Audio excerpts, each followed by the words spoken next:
Musim baru Premier League udah tinggal menghitung hari, dan Manchester United tetap jadi sorotan. Bukan cuma karena sejarah besarnya, tapi karena ada tanda-tanda kebangkitan di musim ini. Atau tangan tenggelam. Dengan skuad yang belum sepenuhnya sempurna, rumor transfer masih terus berjalan, dan tekanan dari fans seluruh dunia, fansnya ada di mana-mana, semua akan dimulai di pertandingan pertama. Semua akan terjawab di pertandingan pertama, di mana Arsenal akan menjadi tamu di Old Trafford. Kilas balik musim lalu di mana MU hancur-hancuran setelah berhasil menangkan Piala FA, namun hancur-hancuran hingga gagal menang berturut-turut, kalah berturut-turut, seri berturut-turut, hingga akhirnya berada di peringkat 13. Di bulan November berada di peringkat 13. Sebelum akhirnya datanglah juru selamat Ruben Amorim. Ternyata Ruben Amorim ketika datang dengan keras kepalanya mengatakan bahwa saya mau pemain bermain untuk saya dengan cara saya. Berbeda dengan Erik ten Hag yang mengatakan saya harus beradaptasi dengan komposisi pemain yang ada. Dan akhirnya dengan semua keras kepalaan Ruben Amorim, MU finish di peringkat 15. Dan gagal juara di Europa League.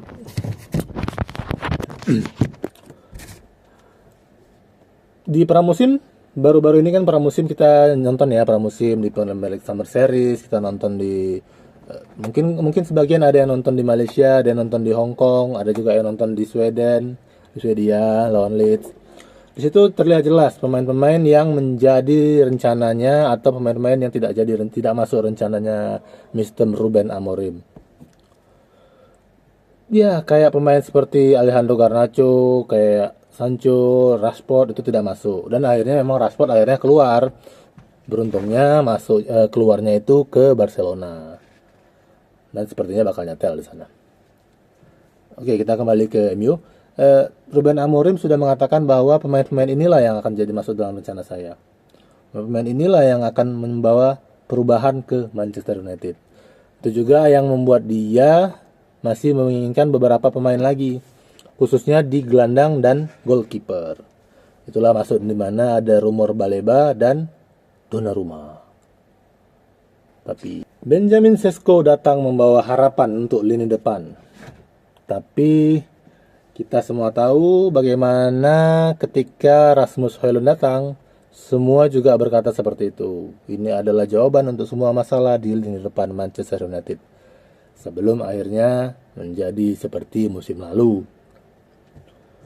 Kondisi skuad saat ini mungkin yang paling besar adalah lini belakang, terutama goalkeeper, karena tidak ada perbaikan yang nyata. Hanya mengandalkan Andre Onana, Altay Bayindir, dan Tom Heaton. Tidak ada niat mau beli yang baru.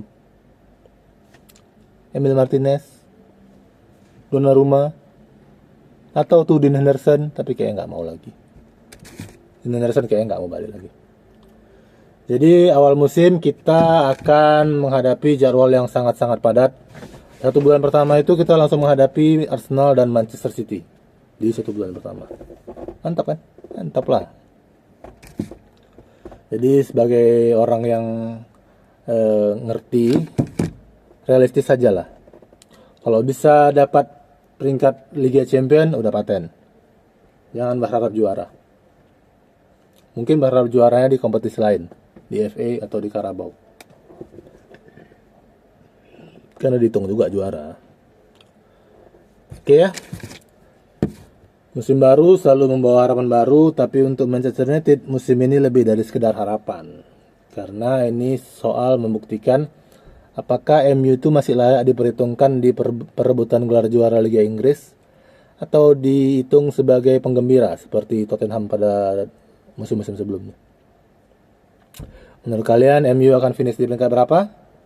Tulis prediksi kalian di kolom komentar ya. Kita lihat nanti siapa yang benar di akhir musim. Bye, salam membahas United.